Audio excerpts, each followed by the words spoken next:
keeping people away from veganism?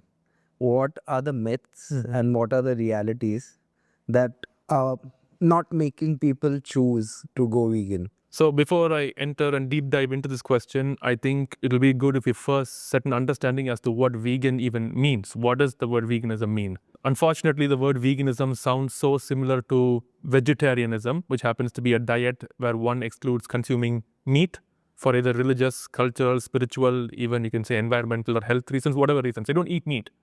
Veganism has nothing to do with diet. Veganism is a philosophy where one realizes that animals are not inferior to us human beings just because they are of a different species or a lower level of intelligence, and therefore we should not use or exploit them for any purpose. This therefore the philosophy extends into our lifestyle. Therefore we don't eat meat, dairy, eggs or honey. We also don't wear leather, wool, silk or fur. We don't go to the zoo or circus. I don't use cosmetics or any products that were tested on animals. For example, right now in the guest room, there was Colgate toothpaste and there was some other brand of soap. I brought my own soap and paste because those brands there test their products on animals. So we don't understand that veganism is not just about food. It extends to all aspects of our life. For example, I would never buy a pet from a breeder because they breed the animal into existence, they're exploiting the animal. So anywhere, even in the name of tradition, religion, culture, we condemn all of it.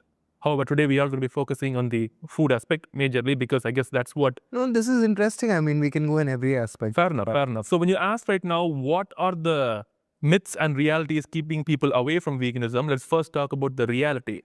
First things first, no one likes to be told what to do, especially what to eat. If I go and say, hey, don't do this, F off is the first, and that's a normal, fair, acceptable human reaction. Who on earth am I to tell someone what they should put on their plate? So firstly, I'm encroaching upon their personal space. Right? You don't go to your, like, I'm in your house, I'm a guest right now. I don't come here and tell you what you should eat or what political views you should have. You'll tell me to get out. Similarly, when we talk about this, it is a sensitive issue. It's a very personal thing. Food is very, very personal to us.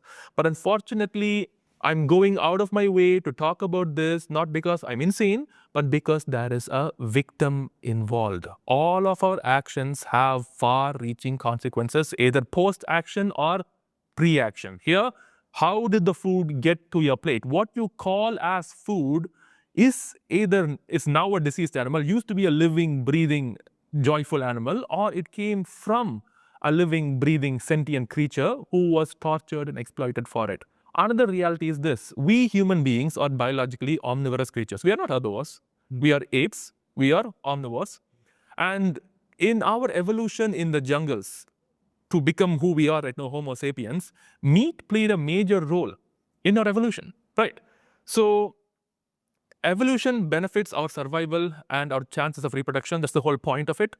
And when an animal, be it a human or any animals out there in the wild, it has to be very picky about what it eats because that might be the only morsel of food it probably gets for the next few days. So if you right now, say I gave you a bowl of salad and you ate it, how does it taste to you according to you? On a scale of 1 to 10, how will you rate the salad? Just a random salad, man, cucumbers, tomatoes, lettuce. I think 5. That high for salad? Okay, that's impressive. Now, you don't eat meat though, right? Never eaten meat? No, I haven't. You have eaten meat? Yeah. Okay, what did you like? Mutton golati kebab. Okay, yeah, mutton kebab, okay. Rate that on a scale of 1 to 10. 8. Who is this guy? You don't even give me, okay, what's a 10 out of 10 for you? 10 out of 10 is, I think fried chicken. Oh, fair enough. Same. Oh my God, I was obsessed with fried chicken, exactly the same. So fried chicken is a 10 out of 10. Why do you think when you bite into it, we feel that way? How come you don't get the same reaction when you eat salad, but you get that when you eat meat? It's because meat contains far more calories per gram, far more protein and fat. Therefore, the human brain, which is evolved in the jungle, knows that when I consume this, I get far more energy and therefore I can live to see another day. If cavemen ate only salads, we would not be talking here today. Because they ate meat and they survived, they got enough energy and strength and so they moved on. Therefore, we are hardwired biologically to enjoy meat. It has helped us in our survival when we were still cavemen. And we still carry that exact same brain with us. The dopamine spike is real because it is higher in calories and certain nutrients. Not to mention feasting.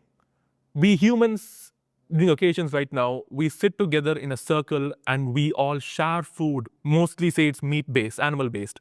And we get tremendous amount of joy by sitting and eating and sharing and talking with friends and family. Did you know this is also a part of human evolution? When a big kill happened in the wild, that is now put on the fire grill, we all sit in a circle, humans in the tribe, we grab a piece, we eat, we smile, we live another day. So understand that biologically, we have evolved to do this. We are geared towards it. There is so much positive reinforcement biologically by doing this. Now we've spoken about the fact that people don't like being told what to do. Biologically, we enjoy doing this. Now let's come to this brainwashing. Humans now in this modern day and age, social creatures who have a wide array of influence. Unfortunately, a few things in our society, excuse me, prevent us from thinking further. Number one, an impediment to progress, in my humble opinion, people don't have to necessarily agree, religion. The major point being, you're not allowed to question this. God put animals here on earth for us. Case closed. Apparently, we can't question beyond that. God said so. It's in a book. Apparently, all logic is found only in this one book that I believe in that has 150 pages. If you are someone who thinks that way, I cannot rationally pull you out of that because you did not rationally convince yourself to even fall into this. You just were told to just not question. Not to mention then peer pressure gets to us, and also a lot of the fake advertisements done by media. That is the fact that if you go right now and buy a packet of ghee, you'll find a picture of a smiling cow. Which cow on a dairy farm is smiling because we get to steal her child's milk and then turn ghee out of it? So marketing is involved. And not to mention, we are taught from a young age that these foods are very nutritious and good for us. I'm not saying that's a myth. True, those are facts. Yeah, they are. So first of all, when it comes to reality, we have to contend, as a vegan activist, I have to contend with the fact that I'm dealing with a species that biologically geared and rewarded for consuming flesh because it aided the survival in ancient times. We've evolved this way. The fact that I come off as an arrogant prick because I'm telling people what to do within their own personal space when it comes to their food. The fact that religion, media, politics, and society as a whole normalizes violence towards animals. So that's first on the reality end. Now the myths end. Apparently, if you eat too much soy, you get boobs. You turn into a woman. That's not true. Apparently, you can't get enough protein if you're a vegan. That's not true. Apparently, being vegan is so expensive because almond milk and soy milk and plant-based ice cream, plant-based cheese is expensive. That is true, but you don't need to eat those things to be a vegan or be healthy as one. There are many myths when it comes to nutrition. Also myths when it comes to the fact that people think, no, there's a nice way of exploiting an animal. This one farm, I know this one guy, he treats his cows like his own children. He doesn't hurt them. He wouldn't kill them. He wouldn't lie to me. Therefore, I get milk only from this one dude who behaves exactly like every other person because they're following the SOP laid out by the government of India as to how to raise cattle to get profits for the dairy industry. Milk, I think, is the most ignored cruelty that I see. Like even the most adaptable person would still be like, yeah, milk I can't give up. I wouldn't say it's only milk. Like, I was not a big milk guy when I was a non-vegan. Like, you fried chicken, man, dude, that was like, to know that I could never eat fried chicken again, I had to be honest, and I decided to make the jump to go vegan. I was like, crap, can I even do this? Regarding milk, we have to first understand that change is hard to do. I get that, okay? New habits are hard to create, old habits are hard to break. The reason now we have to ask ourselves is, why do I want to make this change? If someone says they want to make this change because they want to be healthier or because for whatever personal reason, they may find it hard. And I too, probably, if I were focused only on my health or something, I couldn't have become vegan. But when we understand our why is because we are committing or supporting through our money an act that is so immoral, so unbelievably cruel, then we should just stop. And the taste buds do adapt. They change over time. It's not easy. I'm going to be very honest. It's not like, you want to be vegan right now? It'll be the easiest thing in the world. No. It requires some effort from you. It requires some level of letting go of things that were never ours to begin with, but we have to let them go either way. So yeah, I guess it mainly starts off with why. See, I guess one thing people don't understand is that If you ask them which animal gives us milk, they'll say cows or buffalo.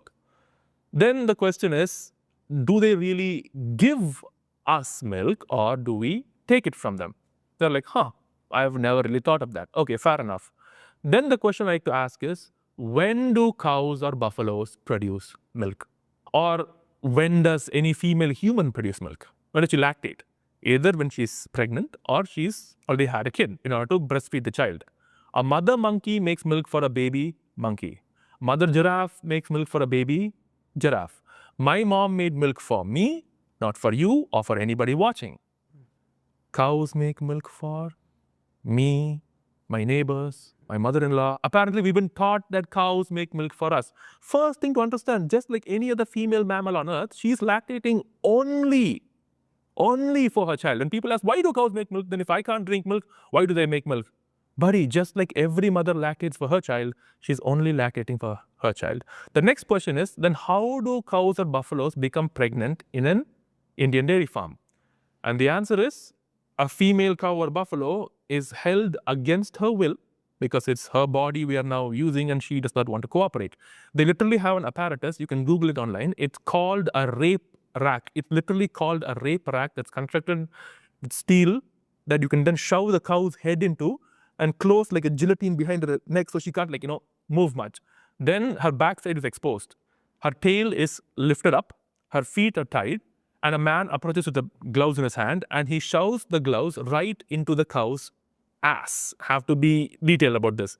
Deep into the cow's ass. Then in this hand, he has a steel catheter which contains bull semen, which is inserted into her vagina till her uterus, and then semen is put inside. To tie up a female against her will and forcefully make her pregnant against her consent. If this action were done to a woman in our society, what would we call it? Yeah, that is basically a very graphic representation of how we get milk out. But why do you think people, after knowing this fact, would still go back to milk? They don't care. That's the simple answer. They're like, yeah, it does happen, but guess what? Right now, there are no legal repercussions or social repercussions for me to abuse a cow. Or of course, we don't do it ourselves. We pay someone to do that to the cow for us. Not so when something is legal and you don't face social repercussions either, what's the problem? This is why I think veganism is the ultimate litmus test of our time. Because I'm now testing you on something that by making this change, you know you're on the right side of history, you're doing the right thing, but you get no benefit out of it. And you could get away. Like right now, I can go and take a chicken, beat the ever-living crap out of it, string its head, rip its head off. Guess what? I'll be free. Nothing can happen. I can do that. But I choose not to because I don't want to hurt someone like that. People do it because they can get away. I mean, think of it. If suppose tomorrow in the news it comes out that Arvind's a domestic abuser, okay? My family would shun me. My friends wouldn't talk to me anymore. There would be legal action against me. I'll go to jail. But guess what happens if I abuse certain species of animals and then produce products for others to consume? I'm considered a hero. And it's this mindset and this system within a society that I am trying to break with this vegan movement. That's my aim. I somehow understand most of it, but when we come to medicines and even cosmetic creams and stuff, it doesn't seem like we have an answer to where to test it then. So I will 100% concede myself as a hypocrite when you point out medicines, not when you say cosmetics. Cosmetics, like I told you, I brought my own soap. I brought my own paste. I refuse to, because I don't need, let's just say hypothetically, I can't brush my teeth for the next 3 days. I mean, I'll obviously rinse my mouth, but so what? I'm not going to support an industry that tests their paste by squeezing some liquid on some rabbit's eyes. I'm not going to pay for that. Regarding medication, this is where the vegans are stumped. And again, if you want to call me a hypocrite, I will take it wholeheartedly because that's what I am. But I'm not a hypocrite because I want to be one, or I think that the animals in which we test medicines on have lesser value in their lives. I am a hypocrite because in this current scenario, I find myself in society, I don't have an answer. Because this is not based on supply and demand. The other things I name, like meat, dairy, eggs and stuff, leather, that's based on supply and demand. If you want to release a medicine tomorrow, Kunal, you have to pass through certain procedures. You have to test on animals, else you cannot sell that to me. Now, there are vegans, activists who are promoting right now the testing of these kind of medications on human tissue culture. We now have technology where we can actually, like, say, fabricate a human lung miniature version and test seeing how smoking affects the lung by inserting certain chemicals into it, instead of having to force a rat to breathe a cigarette, right? Yeah. So, and if someone is sick right now, say someone is sick and saying to me, Arvind, I'm going to die, I want to be vegan, what do I do? I can't be like, oh, you need medications, you know what? Don't take them and just die. That I can't ask someone to kill themselves for an animal. That's not what I'm saying. So I concede. I don't have an answer to this. When it comes to animal testing, I don't. But I do have an answer to almost 98% of the problem. Just because we vegans are still working on finding an answer to the remaining 2%, please don't ignore the solution we are providing for the 98%. And I will let you know the other parts I'm a hypocrite too. I buy fruits, dal, rice, vegetables, everything. How do I know that a bullock cart hasn't been used to plow the field? Or a bull wasn't used to, bring the sugar cane from a village to the plant to then be made into sugar, which I then put and drink? Yeah. So I don't know. There are definitely many cases like this to which vegans do not have a solution to, but we do have a solution to the biggest contributor, which is our diet and clothing. And that can be stopped. And this too will be stopped. Look, if we vegans were in control of society right now, let's say like majority vegans, a vegan government, this and that, of course we're going to stop this. You think we'll let this happen? But right now, we're not in power and we're a minority. So first, let's change and then work together to find a solution for this. Not say, aha, you're imperfect, Arvind, therefore everything you say, won't listen to it. That's not a fair way to approach the issue, is what I would say. What sort of a person do you find the most difficult to convince when it comes to veganism? I guess the scariest people that I face are not the people who argue with me, who disagree with me, or even bring up ridiculous arguments, which even they know are stupid, like, hey, bro, but plants feel pain. Okay, that's not the most difficult one to deal with. The difficult ones to deal with are the ones that ignore you completely, think that you are batshit insane, and they don't even want to give you a chance. They don't want to hear what you have to say. They've already made up in their minds, this is stupid, and I won't listen. People who have these tight blinders on their eyes and walk around thinking everything is all sunshine, rainbows, and gumdrops, and refuse to even look at this, they will eat. And I'll tell them, okay, you know what? Don't you listen to me. I'll show you a video of what's happening. Just watch. No, I won't watch. Just pass me the tikka, please. That's the scariest. The one that chooses to be willfully ignorant and not even engage, they scare me. And there's nothing you can do. They don't want to engage at all. Yeah, pretty much, yes. And once again, the reason for that, I would argue, is religion. And in our Indian family system, which is one thing I do appreciate about it, this community or culture is a tight-knit family system. Like, we do what we want outside in the end for our family. We go back to our families, we live for our families. That's how we Indians, at least I see, we live like that. And when the elder of the family says at home, these vegans, stupid people, don't listen to them, the kids are hearing that. And it goes into their minds. And it becomes a fact which they later don't even want to ever challenge, Like the same thing for you. There could be right now kids watching TV and news about you playing there. The elder in the family saying, Kunal, he's the worst. He should be in jail. Never listen to him. The kids are hearing that. So it's not about whether they agree with me or even agree with you. The fact that they've made up their mind at such a young age that they should not even contend with this is the scariest part. But from clothing to like everything, there's now a vegan brand that does exist, which is ethical in ways, maybe expensive also sometimes. Agreed. These challenges that you have with the food on the plate is the most. Yes. Because for clothes and stuff, I think it's not that much of a battle. But true, that's because, once again, like I told, food is not just personal, it's also biological. When I wear a clothes, it's not necessarily a biological change happening. Unless it's like something, I'm feeling cold, I have to wear something to warm myself, some biological change is happening. But every munch you take, it's a biological circuitry going here. From each bite, you get pleasure signals being rewarded in your brain. Telling them right now, don't. That's hard. But there are also people who are closely associated with the climate movement and who would not travel by air, who would not travel in a diesel petrol car. What do you have to think or say about that? So I don't want to necessarily say to them anything specifically as if saying that they are worse than somebody else or they are more responsible. No, no, no, no.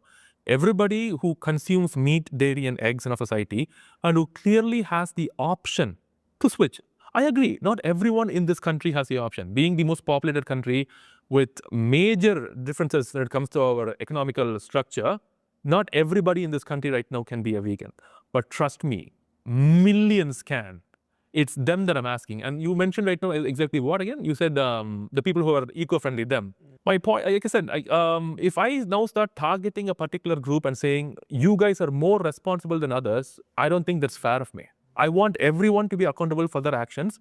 And I want people to understand that veganism is animal rights. These two, like just how we have human rights, we have animal rights. Environment and animal rights do not necessarily go hand in hand. Someone cannot say, I am environmentally friendly, therefore I have the right to now kill a human. Doesn't make sense. I am environmentally friendly and conscious and do a lot of wonderful things. Respect for you. I have no shade to throw. That now justifies me not caring about this issue is a nonsensical statement to make. You get how I'm approaching this? Yeah. I'm saying that this is a fundamental issue of rights. Like how we look at human rights, I'm looking at animal rights. Just because you happen to be a wonderful person in certain other regards doesn't excuse your actions of barbarity towards animals, is what I'm saying. And I'm not going to call out people who are conscious towards climate change or in eco-friendly. I'm not going to call them out separately because that would just make me a bully. Everyone, look, as animal exploiters, we all stand shoulder to shoulder, okay? No one is above or less here. Everyone's equally responsible, and let's all make a change to the only person we can change, ourselves. Yeah. But yeah, coming to, how vegans eat and the kind of, it's almost that they're trying to replicate the taste of chicken or mutton in their. I've seen a lot of those dishes when chicken tikka vegan or and some of them really do taste pretty good. Pretty good is the right word, yeah. Still people don't go to it. Yeah, of course. Like I said, so first thing I want to say is that the reason why you hear a lot about that is not because that's what vegans majorly eat. That's what gets the headlines.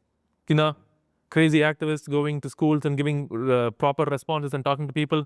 Who wants to hear that? Oh, look, they're trying to make stuff taste like meat. Headlines obviously want to pick that for the article. And there's actually a lot of vegans, especially in India, don't necessarily go for those foods.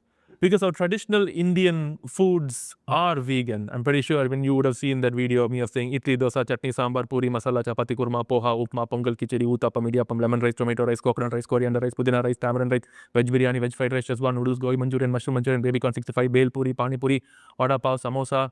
So our traditional Indian foods and Indo-Chinese cuisine already happen to be vastly vegan or can be easily veganized by merely removing the dairy component and adding something else. Instead of ghee or butter for tempering, just use oil instead. Instead of using curd for the creamer, use coconut milk instead. Instead of using paneer, use tofu. Simple swaps like that, you can easily do it, and it's not expensive. We don't have to.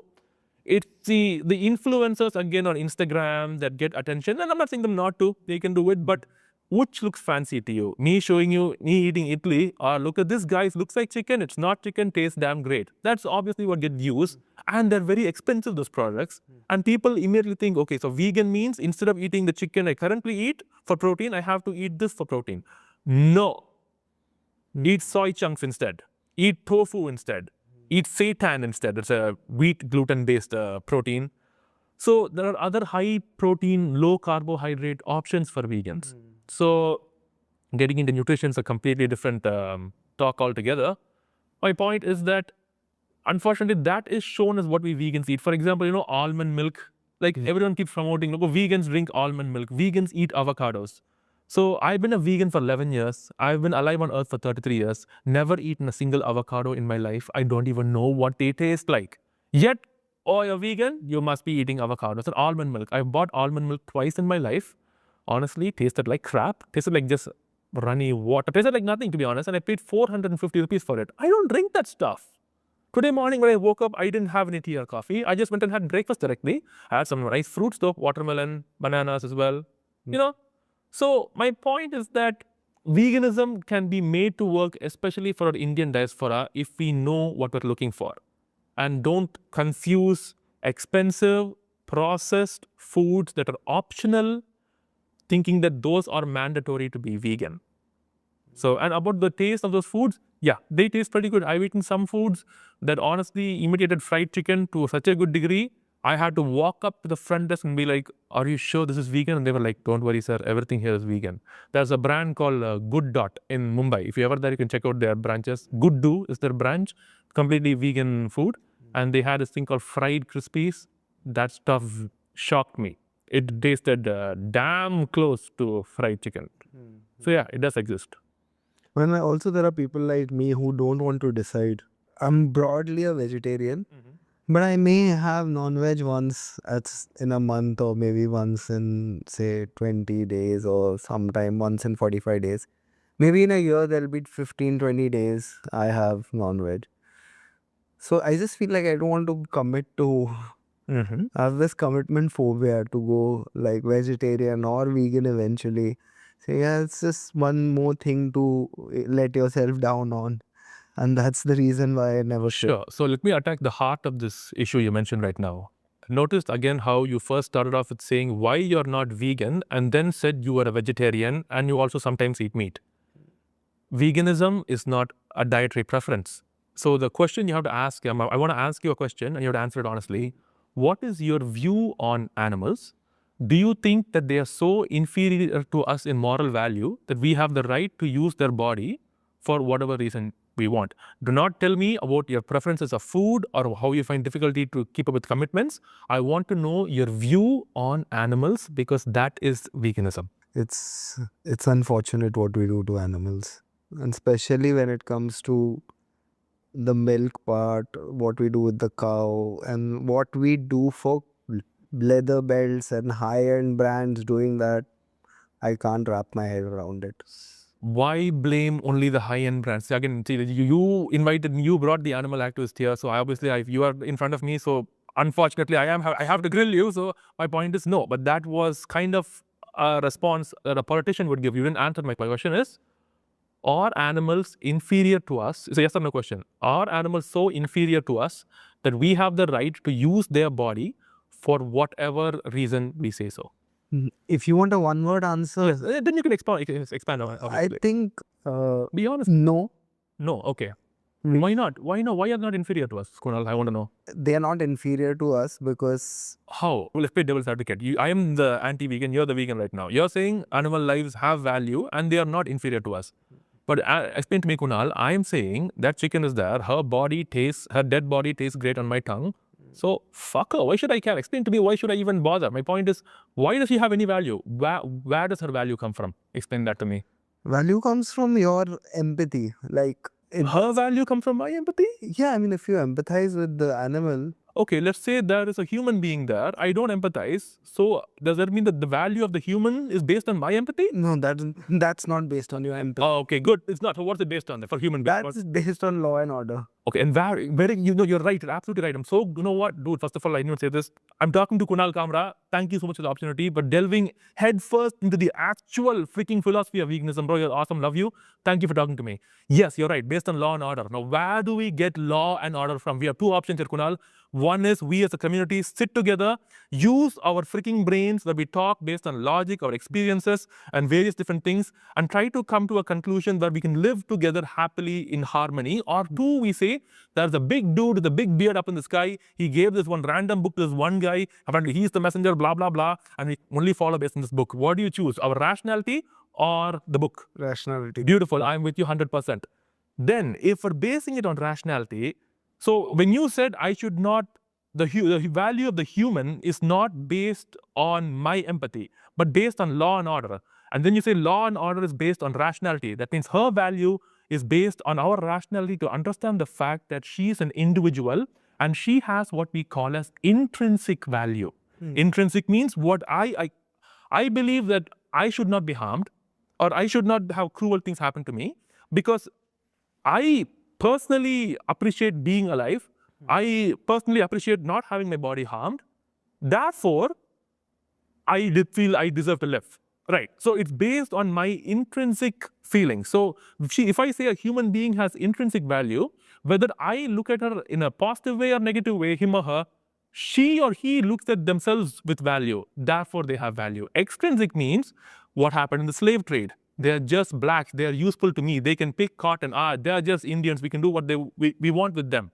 We see how useful they are to us. And based on that, we give them their value, which is why I asked you, does the life of an animal depend on how useful they are to us, or is it based on intrinsic value? Now my question to you is, does the animal should we create society? Should we? Where the animal's life is based on its own intrinsic value or the human's extrinsic motive on the animal? Their own intrinsic value. Beautiful. Yes, we should. Therefore, doesn't veganism just make complete sense? Does.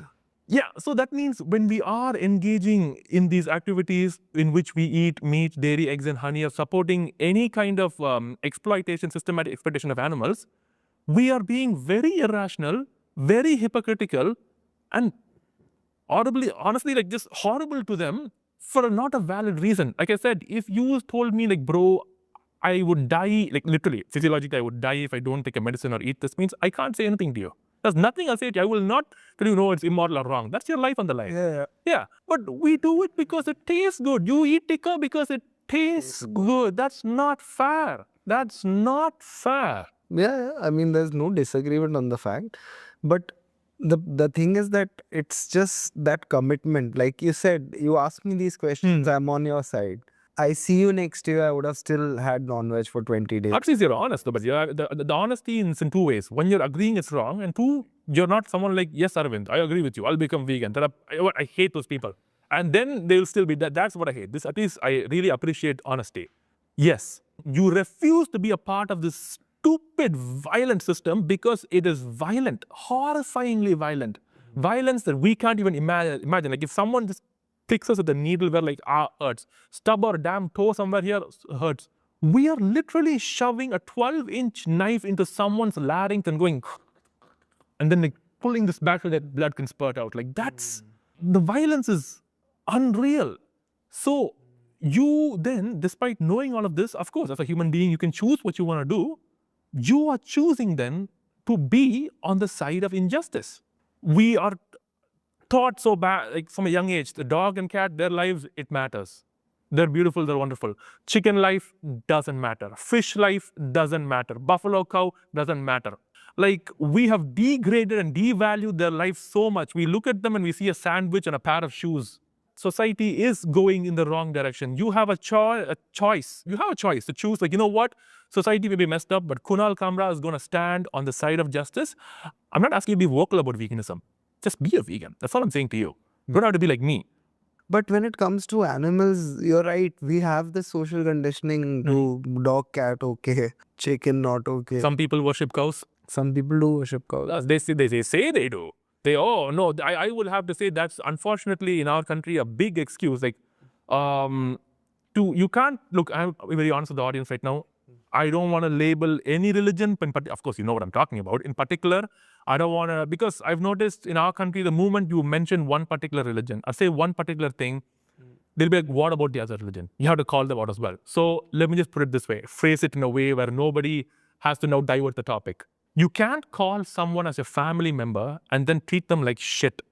You can't call someone as a family member and then have their private parts be violated so you can then drink a liquid that she oozes from her body for her child, which you sell off to be killed by somebody else. That's what's happening. It's just an excuse. You can do the violence, but then pretend like you care about the victim. And apparently it's okay. Some people love cows, some people love dogs and cats. Some people, depends, again, it's all culture. It's cultural. But that culture doesn't seem to be changing. It doesn't, yeah. Because why think about something when you're benefiting from it, right? Like, why should the oppressor think about the oppressed when they have so much to benefit? Yeah, I mean, I've come to terms with a few things. There's no ethical way of animal farming. Thank you for saying that. Thank you. There's no ethical way of farming. So you are wrong. It's incorrect. But again, coming back to the hypocrisy. But you can. Let me put it in a positive way. It won't be the easiest thing for you to do in your life for sure. And you will be giving up things that you love. Again, biologically, when you will forever remember that. Just like how this is like asking someone, do you want to drink whiskey or you want to drink plain sparkling water? Like, come on. Like, why the whiskey? Because dopamine, it's hitting the brain. Why meat? I asked you in the beginning, okay, idli, sambar, chutney or tikka. Of course tikka, of course fried chicken. It's all about dopamine. It's a sensory pleasure. And I want to paint another picture here right now. And this might gross people out. It might even gross you out, but I want to do it because it's reality. When we say that we value our sensory pleasure, we value our power in the system over the life of somebody, especially when we say sensory pleasure, what we are saying is that their body belongs to me and their suffering of their body can happen as long as I get sensory pleasure. You know who else says that? That an individual's body can go through suffering so I can get sensory pleasure from it? Who? Rapists. Yeah. Child molesters. I'm not saying right now that people who eat meat, dairy, and eggs are rapists. That's not what I'm saying. Okay, that's not at all what I'm saying. But I'm painting this picture to show, because again, like you said, you're like, yeah, it is bad, bro, but it's very different though, because you're enjoying the cooked version of food and not the act of violence. True, but that's where we cannot, but you cannot get the cooked version of that food without the, exactly. That I agree. Exactly. Of course, not saying, like I told you. Food, I'm not enjoying the violence. Exactly, of course. See, of course, you didn't get blood on your clothes, you didn't hear the screams, you didn't do all of that. I get that point. But that's why I told you in the beginning, when we do an action, there are consequences either that come after it or before it. In this case, veganism and food, it comes before it, and we cannot separate the two. We cannot say, that happened over there, I'm doing this over here. But bro, if that didn't happen, you will not get this. We can't distance ourselves from this. We have to hold ourselves accountable. But where does it stop then? Like for example, I'm a vegan today. I see more videos, I understand more. Then I say I will not come to a restaurant that's non-vegan. I won't pay for... because I've seen this happen. I won't pay for food that is non-vegetarian. Yeah, that you want. Of course, yeah. You don't, yeah, especially see, if me and my friends right now are going and eating, I don't mind eating at a non-veg place. If there are vegan options, I eat vegan. Where I eat doesn't matter. Who cooks the food doesn't matter. The utensils used doesn't matter. Like, for example, say, tawa here, they're making for you dosa with an egg on top. They don't have to wash it for me. They can just slightly wipe it off and make my dosa on it next. No problem for that. It's not about purity. Yeah, I know. It's about ethics. Where is my money going to? And of course, how can I pay for the violence that my friends consume? Let them pay for it. I can't change them. I can't force them. But they're going to pay for that. I can't pay for that stuff. Makes sense, right? Like, or do you find anything to be hypocritical or like nonsensical here? I just feel that there is so much on my... yes, there is. Yes, Kunal, you're right. minds to go that this will be like one more thing to be... You are absolutely right. You are absolutely right. But yes, that is there. But there is no ethical way of doing this. In this current system that's so messed up, the stance I'm asking people to take is just don't pay for this anymore. There are others like myself who are vocal about this cause or trying to change more people. Like, we'll handle that heavy lifting work, but just don't pay for it. Don't have to be vocal about it. Just don't pay for it anymore. Yeah, basically just don't buy products that are... involve exploitation of animals. Exactly. And the exploitation is huge. Yep, it's the principal driver of all economies around the world. And the vegans are against the most powerful people. Yes, we are. Yeah.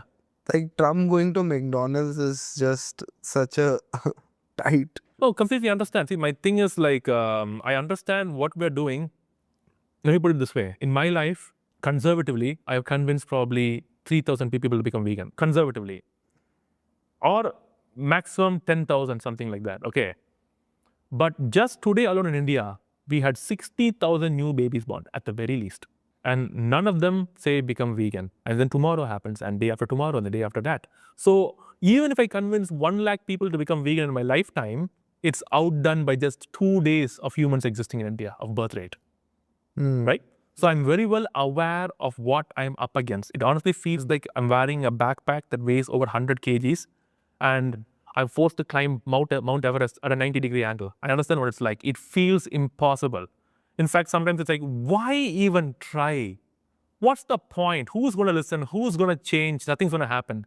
Let that even be the case. I'd rather go out, I'd rather die without giving up. I'll put up a fight and then die than just say, you know what, no one's going to change. Because I am doing activism not because it's the right thing to do necessarily. There are many issues in society. I don't expect everyone to speak about animal rights because there are various problems in our country. And please feel free, be an activist and try to solve any of those problems. But be a vegan. That's all I'm asking.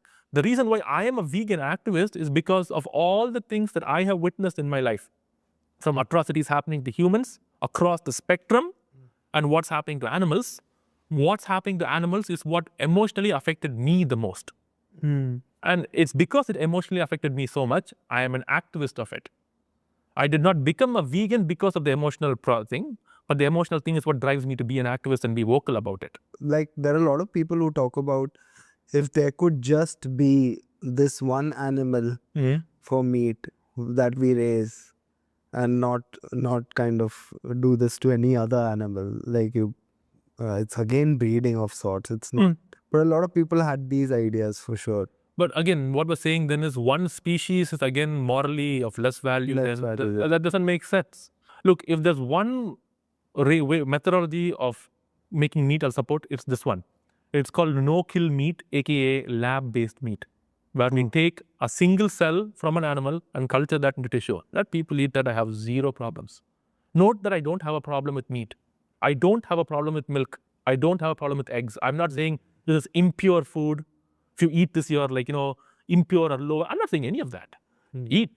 But right now in reality, it comes from exploitation, horrible violence towards animals.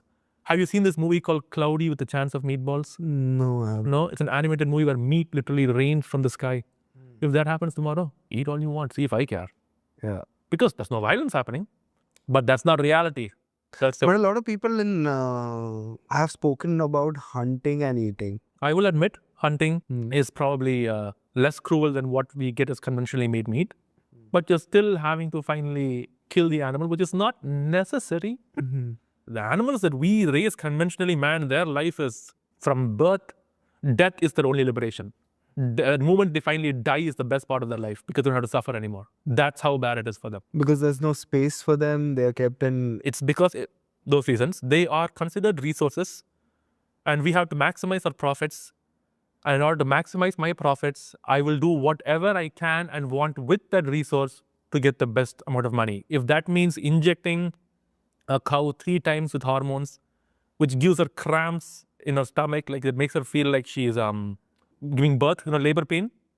Fuck it, I'll do that, so I'll get more money. Oops, there's some blood coming out of the udder. Who cares? One last big squeeze. Okay, just mix it with the milk. You can't feel the blood anymore. Done. Over. Do you know what an egg is?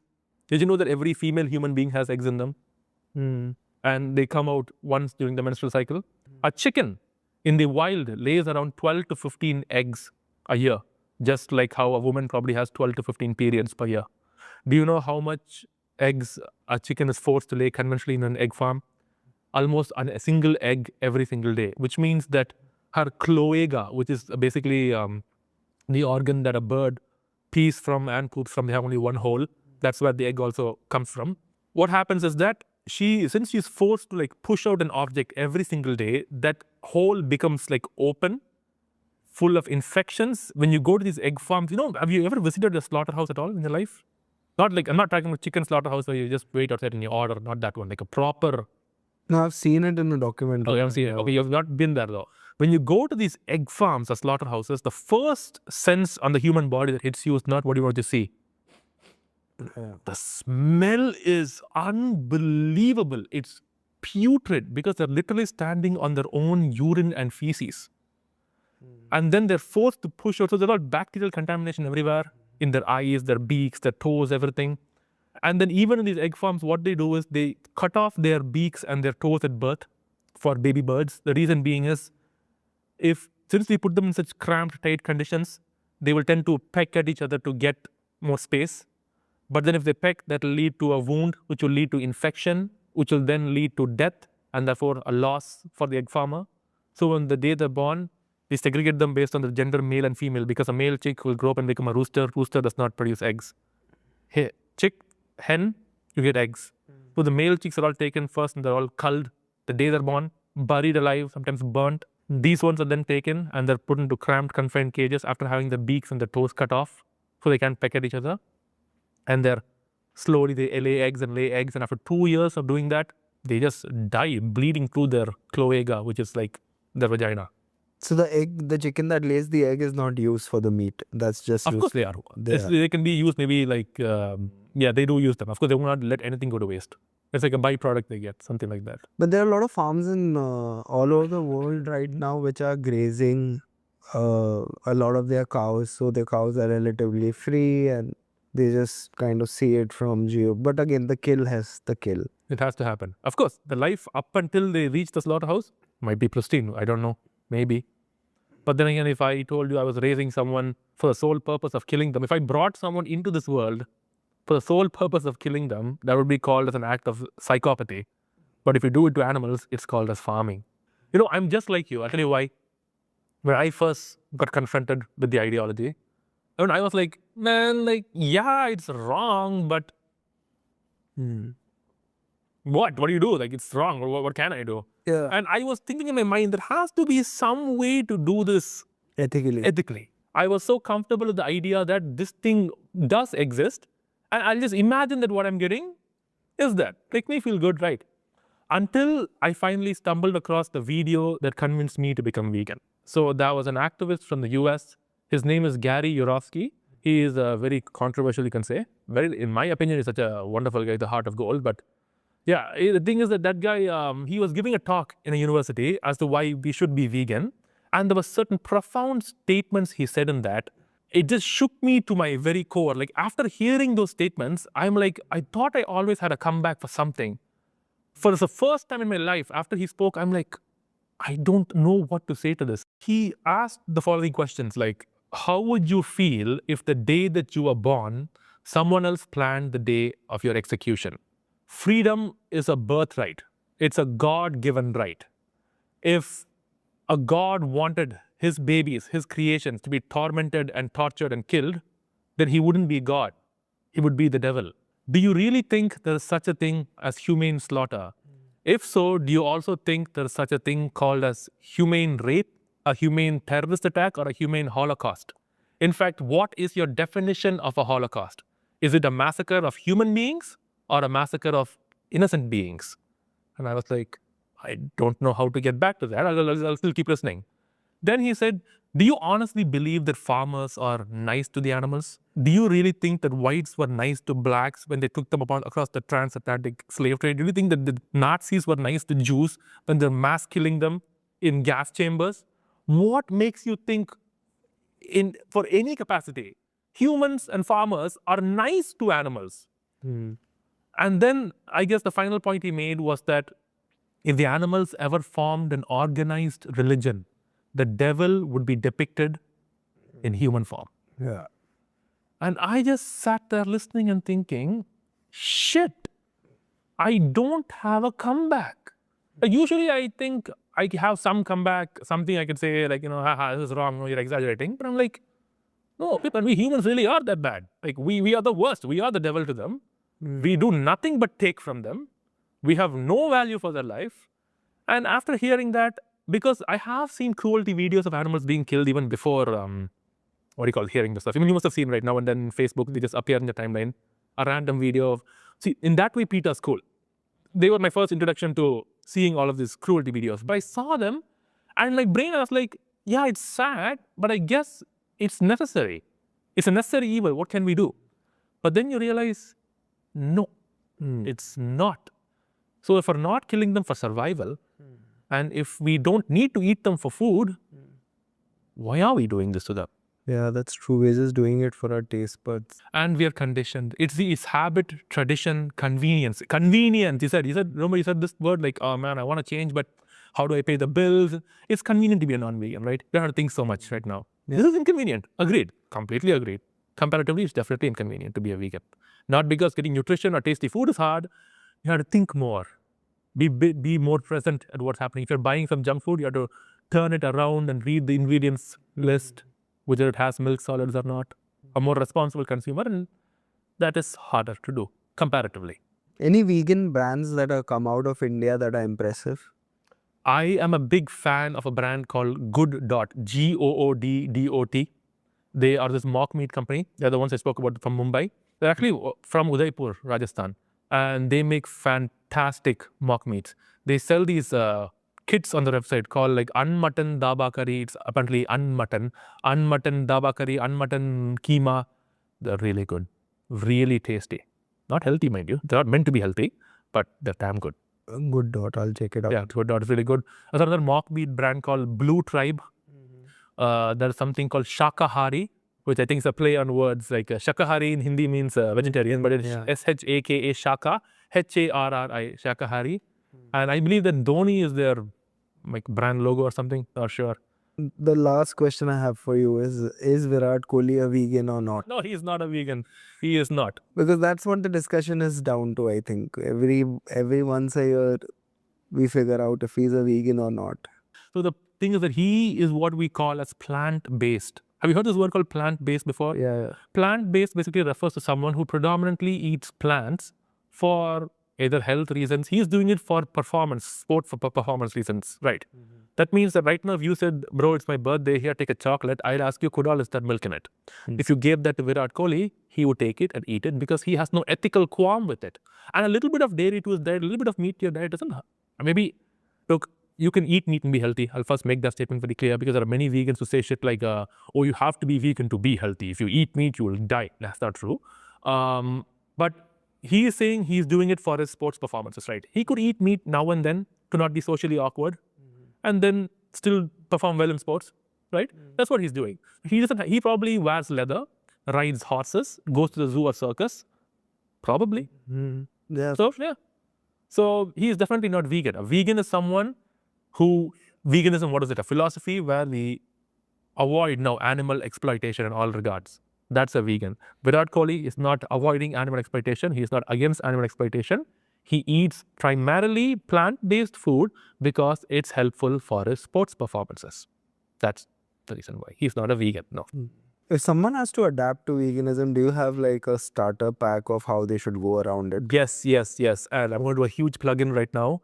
My social media account is Arvind, A-R-V-I-N-D, Animal, A-N-I-M-A-L, A-C-T-I-V-I-S-T, activist. Me and my wife have worked for 5.5 months on creating a video titled The Ultimate Guide to Veganism in India. It's 1.5 hours long. Please, it's like a movie is worth length. Please just watch that video. Doesn't matter what question you have, based on nutrition, based on where to find products, based on how to use them, what to do if you're already deficient. You're a vegan now for 5 years, you get your blood work done, you find you're deficient in some nutrient. What to do? I have answered everything in that video. If you watch that one video, there is no way on earth you will have any queries as to how to be vegan in India. I just want to give that plug-in. That will answer everything.